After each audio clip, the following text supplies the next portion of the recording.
မင်္ဂလာပါဒီနေ့မှာတော့အသံထွက်ခြင်းစင်တူတရားရှိတဲ့အတွက်ကြောင့်အလွယ်တကူမှားနိုင်တဲ့ effect နဲ့ effect အကြောင်းကိုလေ့လာကြရအောင်စကားလုံးတစ်ခုလုံးက FFECT ဆိုတဲ့နောက်ပိတ်စကားလုံးနဲ့ဆုံးသတ်ထားတယ်အဲ့ဒါကြောင့် fact ဆိုတာကိုဖိပြီးဆိုရတာချင်းလဲတူတယ်အဲ့တော့ရှေ့စကားလုံးလေးပဲ꿰တယ်တစ်ခုက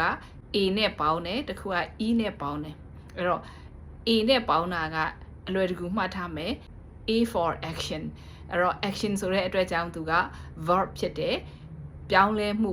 ဒါမှမဟုတ်သူရဲ့ influence change or influence ကိုဖော်ပြတဲ့ verb တစ်ခုဖြစ်တယ် EFFECT ကြတော့ effect သူ့ကိုလည်းအလွယ်တကူမှတ်လို့ရတယ် E နဲ့စတဲ့အတွက်ကြောင့်မလို့ end result အဲ့တော့ affect influence or change ကြောင့်နောက်ဆုံးရလာတဲ့ရလဒ် result ကို effect လို့ခေါ်တယ်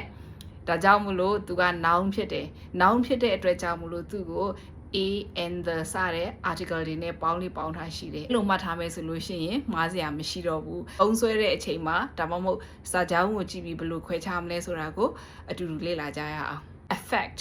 verb အကြောင်းကိုပြောကြရအောင် sleeping late will affect your energy tomorrow ညနေမှအိတ်ချင်းက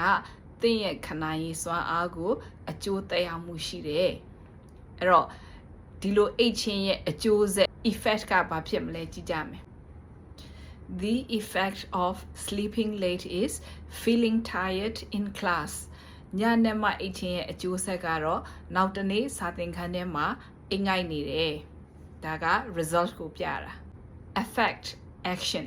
how much you study affect your exam score မင်းဘလောက်ကြိုးစားလဲဆိုတာမင်းရဲ့စာမေးပွဲရမှတ်ကိုသွားပြီးတက်ရောက်မှုရှိတယ်အဲ့တော့ effect result ကိုကြည့်ကြမယ် a high score is the effect of your hard work အမှတ်ကောင်းကောင်းရတာဟာမင်းရဲ့ကြိုးစားမှုကြောင့်ရလာတဲ့ရလဒ်တစ်ခုဖြစ်တယ် playing phone too much will affect your eyes ဖုန်းအကြည့်များရင်မျက်စိကိုထိခိုက်စေတယ် blurry vision is the effect